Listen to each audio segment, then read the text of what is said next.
Hi, welcome to my channel where we discuss anything and everything to do with psychology and mental health. In this video we'll be going through the third criterion within the KSA, and in part 3 of the KSA it's looking at psychopathology and diagnostic skills. So as always, I've got my laptop with all my notes about when I did my KSA, and in the description I've put the guide given by the BABCP on how to put together a portfolio. So split screen and use this alongside that just to help it make a little bit more sense and break it down a little bit more. As I've touched on in our last video, the training course and BABCP requirements sometimes differ. So if you want to apply for accreditation with BABCP, I suggest just follow theirs, because theirs just has a little bit more extra. So for example, with this one, it has the training course alone or a reference and self-directed study, whereas just for the course assessment where you have to do a KSA, it asks for a training course and a reference alone. So all you have to do is add in self-directed studies, so any books you've read, any journal articles, and just cite them in the self-statement. So for my portfolio, I did the self-statement, which is required for both, and I presented evidence of training courses that I had been on. So one, and I've written them down just because I don't remember them all. I did the training course that I attended, which was my undergraduate, and I gave a certificate and a transcript. I did my psychology course handbook, and I highlighted some of the key courses or modules that were really important. Specifically, I referred to history, concepts and professional issues, which was a module, psychobiology, clinical neuroscience, psychobiology and clinical psychology.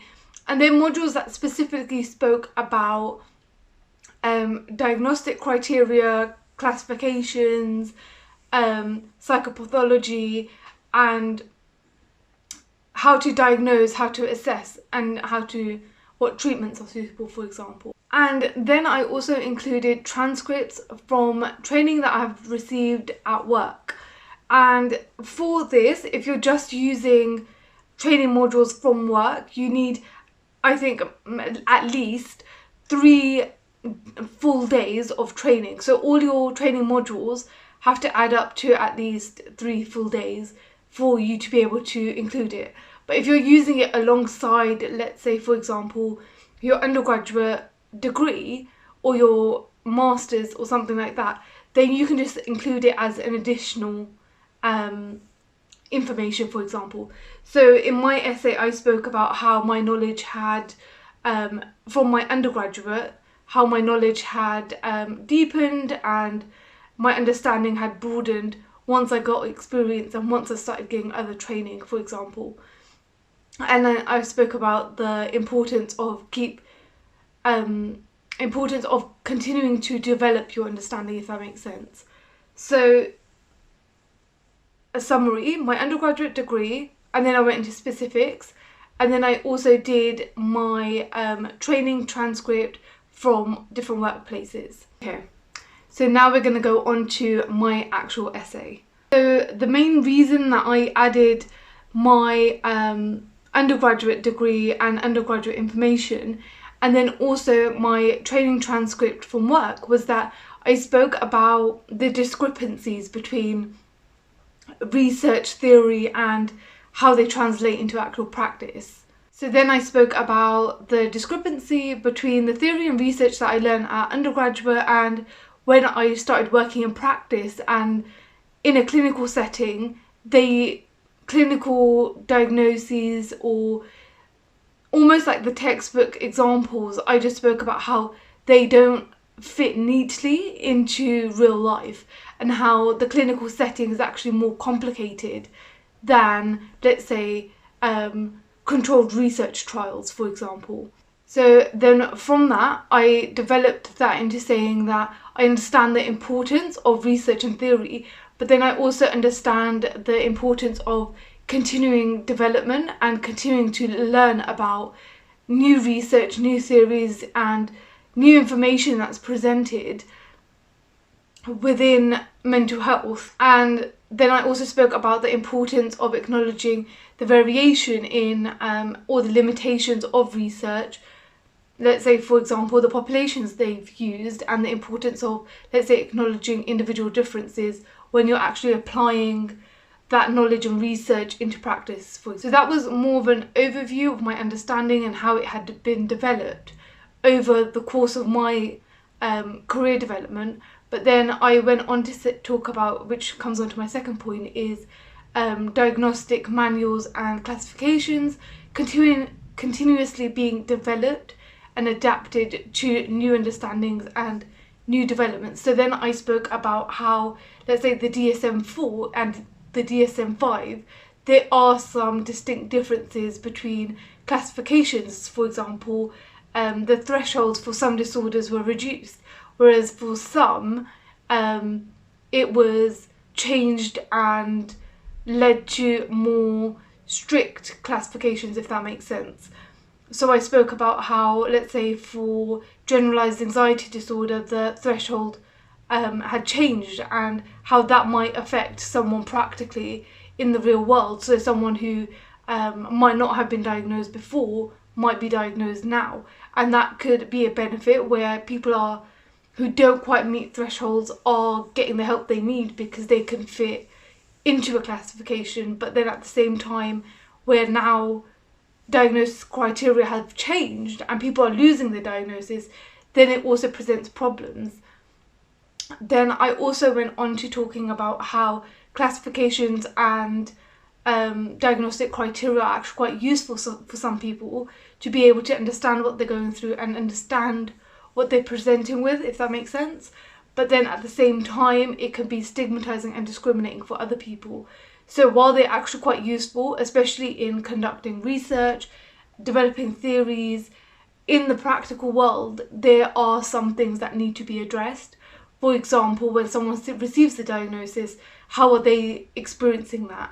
And what are they going through? And if someone already has one, what are the stigma and discrimination they're facing? Because everyone's experiences of receiving a diagnosis or receiving a label is different. For some people, it can be that thing that they need to access the help they need, for example, benefits or receiving the treatment or the help they need in general, whether that's social support or whether that's actual treatment and therapies and medications that they need.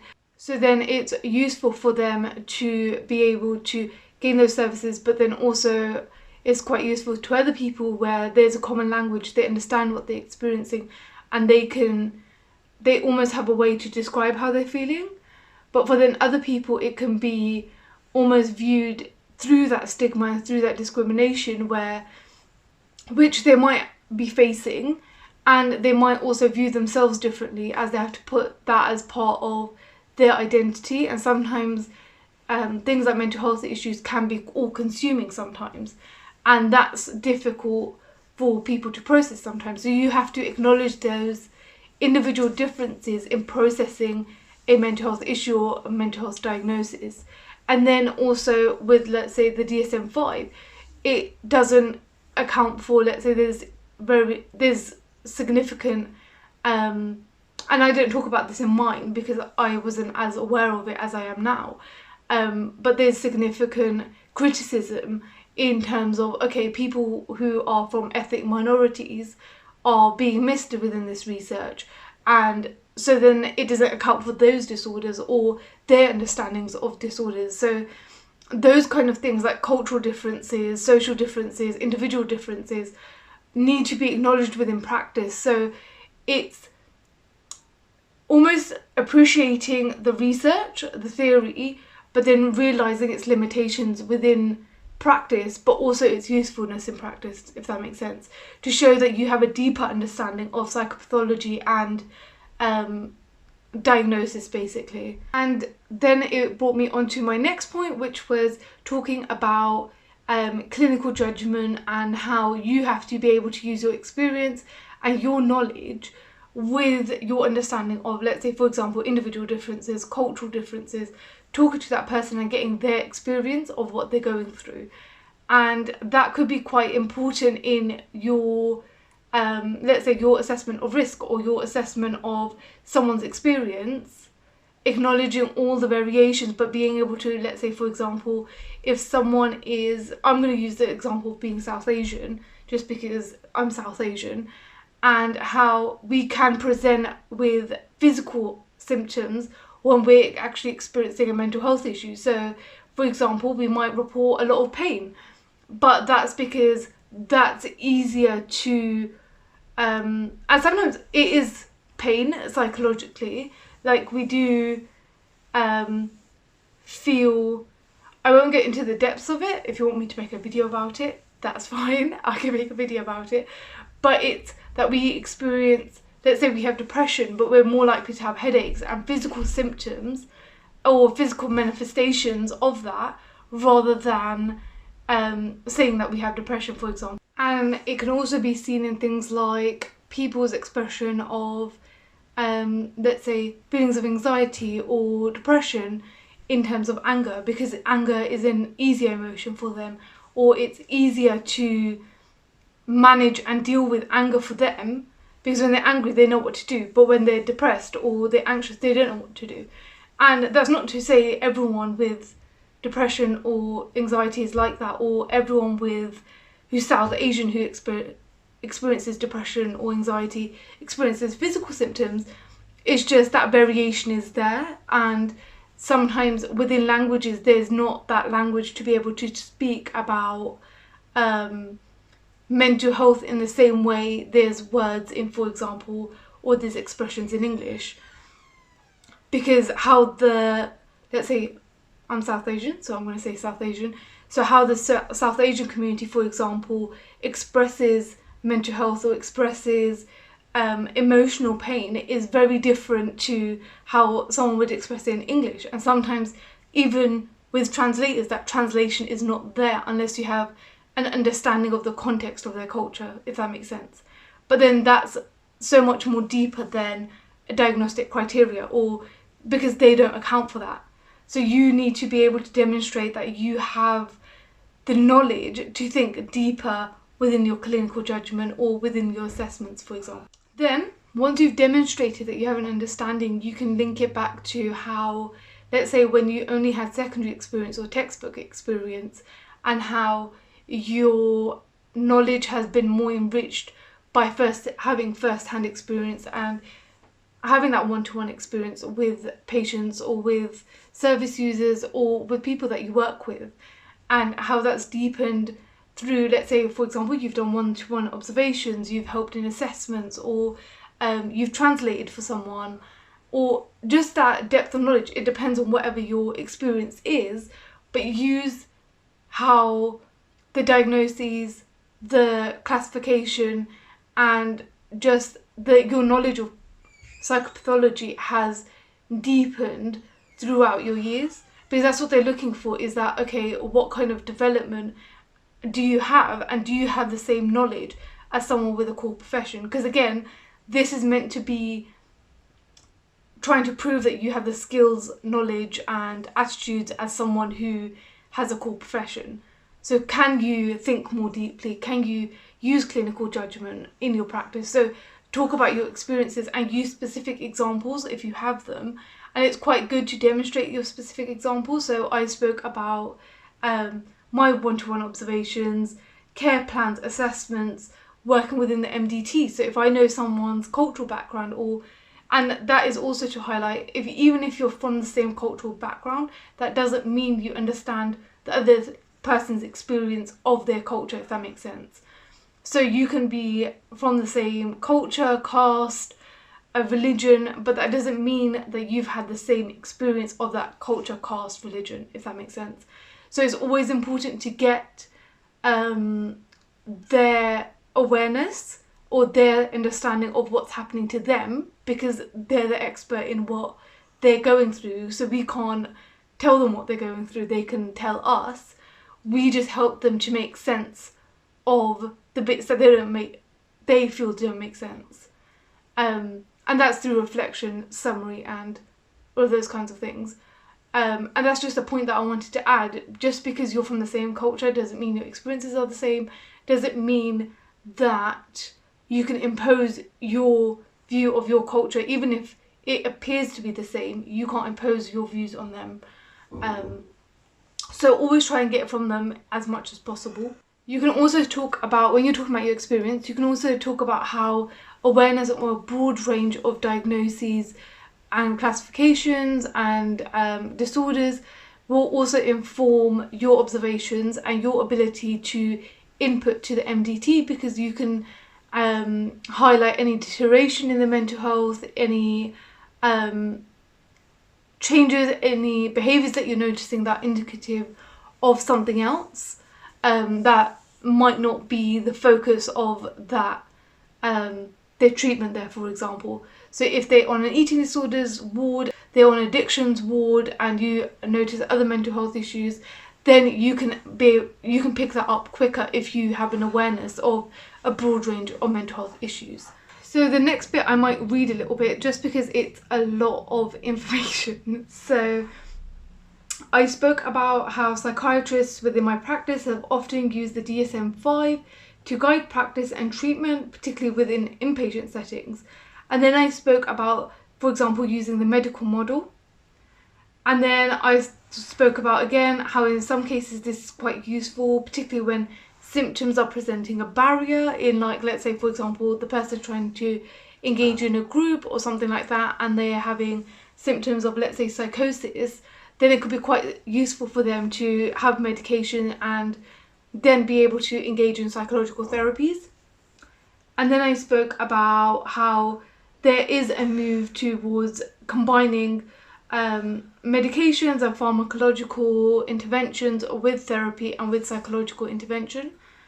And then I spoke about how this could be useful, but then how the medical model sometimes is criticised and can lead for some areas within mental health to be mainly medication driven or pharmacologically driven in how they treat certain mental health disorders. Then I spoke about how if you are using the medical model and only relying on the medical model, how this can lead to what I refer to as masking. Then I also spoke about how using medications or pharmacological interventions can sometimes, in some cases, because I think they're necessary in some cases, but not all the time for each disorder, if that makes sense. It should be personalised to the individual. But if it's used across the board for everything, I spoke about how sometimes it could be masking the symptoms, or more like a management of symptoms rather than treating the underlying problem, if that makes sense. And then I spoke about a move within psychology towards a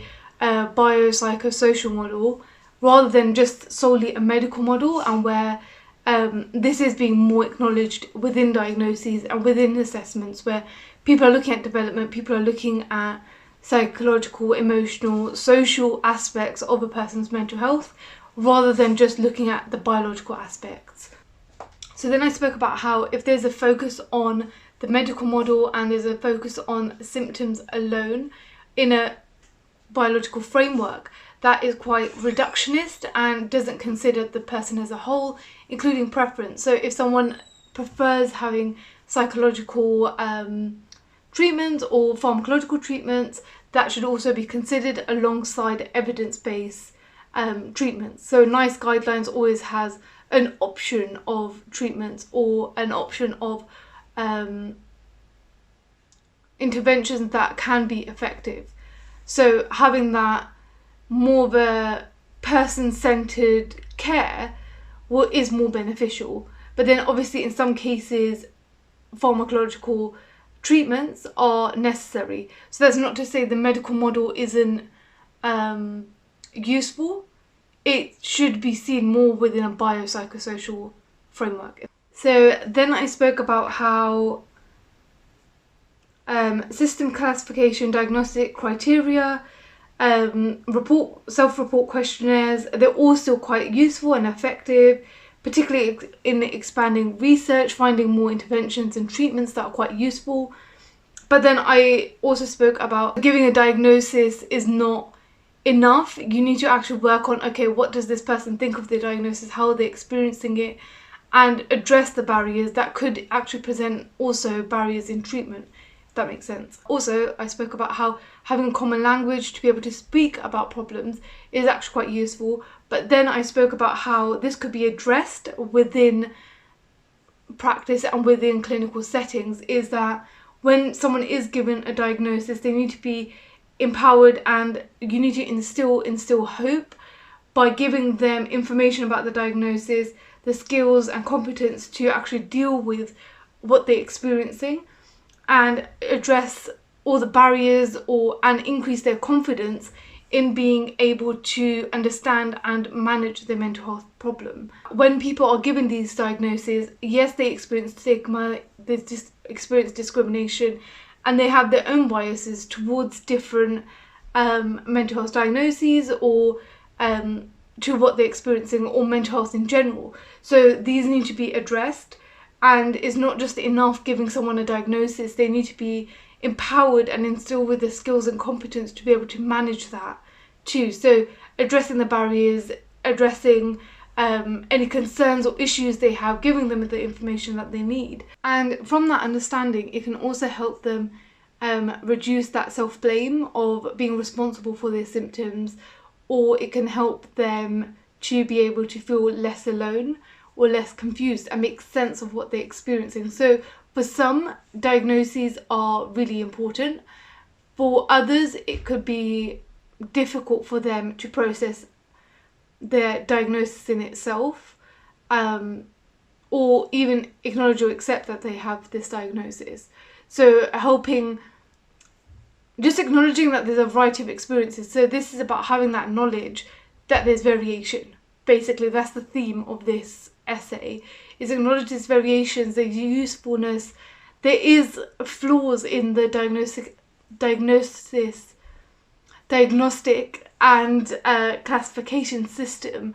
So there are flaws, but it also has its usefulness, if that makes sense. And then I also spoke about how classifications, diagnoses also help people to gain opportunities and resources. So for example, I mentioned before about benefits, social needs to be met, housing, things like that.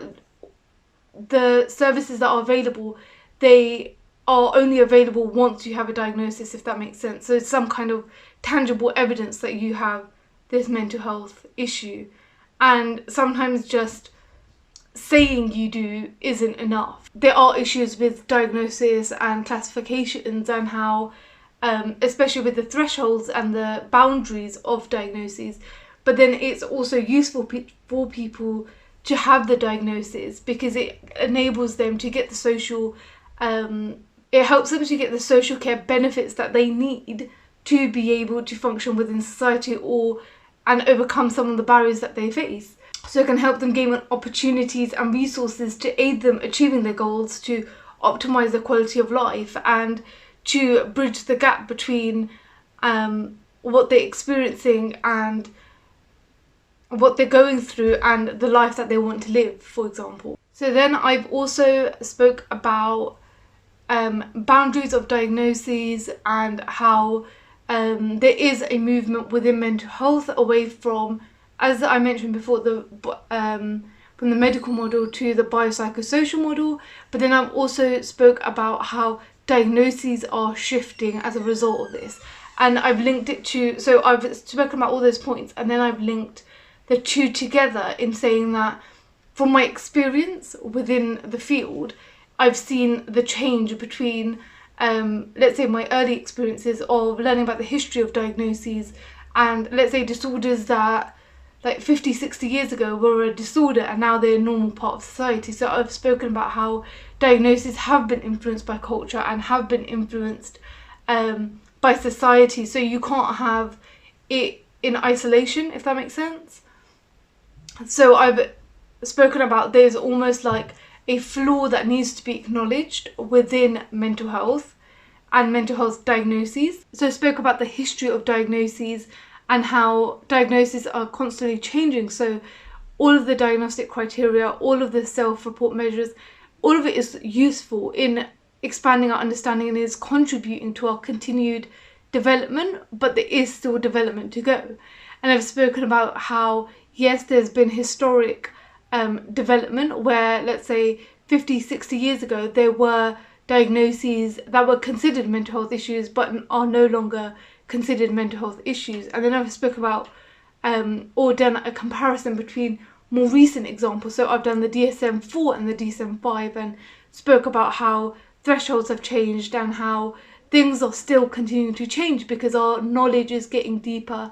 And so then as a professional, you need to keep up to date and go to those trainings. And yes, I've got modules within my course that professional courses where it's a qualification, but then it's up to me to doing the continued professional development and continuing to develop and continuing to learn about changes in the medical field or in the mental health field, and especially around diagnoses and around criteria for diagnoses because they're important to my practice.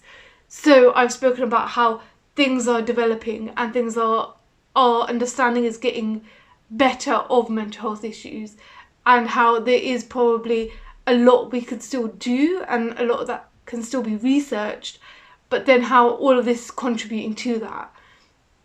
So it's showing how you do have an accurate understanding of psychopathology, you have an accurate understanding of diagnosis and classifications, but then you also have an accurate idea of problems and issues within diagnostic criteria, if that makes sense.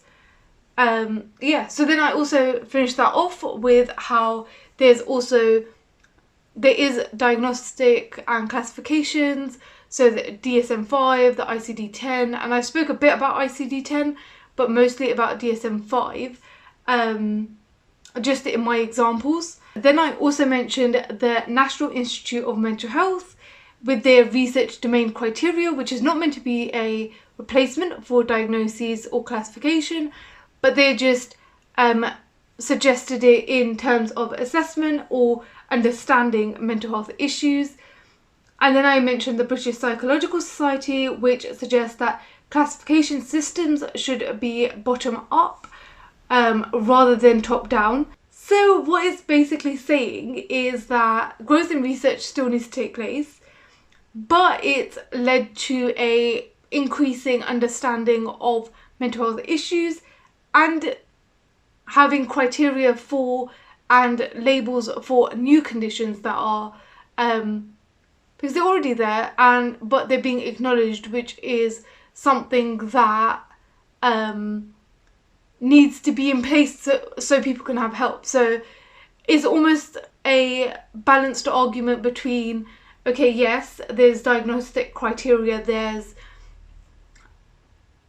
people who fall short of those criteria, and when they fall short of that, they sometimes don't get the treatment that they need, and how there is still development to be required, but appreciating the development that's already happened, especially from way back when some things that weren't even mental health were diagnosed as a mental health issue, and from then the medical model where mental health issues were medicalised to the biopsychosocial model, and then from now where we're trying to consider that actually everyone's experiences are different, so really focusing on the aspect of assessment and how treatment should be individualised to the individual. And that's really important for CBT because CBT is focused on the assessment, and from the assessment and the formulation and the understanding of the individual and the individual's understanding of CBT, that's where treatment grows. And just highlighting that is what you need in this. Yeah, I think I was still talking too much. I hope that makes sense. I really do. Yeah, so hopefully that helps in getting you started with your essay. Again, if you have any questions or queries, concerns, please leave them down in the comments and I shall get back to you within 24 hours. any part of this didn't make sense, please leave a comment in the description, a comment down below even, and I'll leave the link for the BABCP guide in the description for you to download and check out the BABCP website for more information, especially considering they're the ones accrediting you and they provide a lot of information about the portfolio. And the KSA, each aspect or each criterion has to be on a set form. So just to give you an idea, and I'll leave this down in the description too, and again check out the BABCP website, and it gives you an in detail guide on like what to do and how to do it. So, but just for your information, this is basically what it looks like, and you just put it in there, and then I'll just quickly go down. I've just made it bigger so you can see, and obviously that's the next, this is the one that's on the next video, and then at the end of it, it's this, and you just basically attach the evidence that you have. This, when I did mine, I did sign them. It's just the electronic copy doesn't have a signature because you have to print them out, sign them. I think because of COVID it might be a little bit different because I submitted mine before the whole COVID thing happened. So yeah. So yeah, that marks the end of the video, guys. Again, if you have any comments, questions, concerns, please leave them down in the comments and I shall reply within 24 hours. Like, subscribe, and you know, just share this with a friend if we're going to create a community where we're sharing information. And yeah, I'll see you guys in the next video, which will be about KSA number 4 and shall be about models and theories.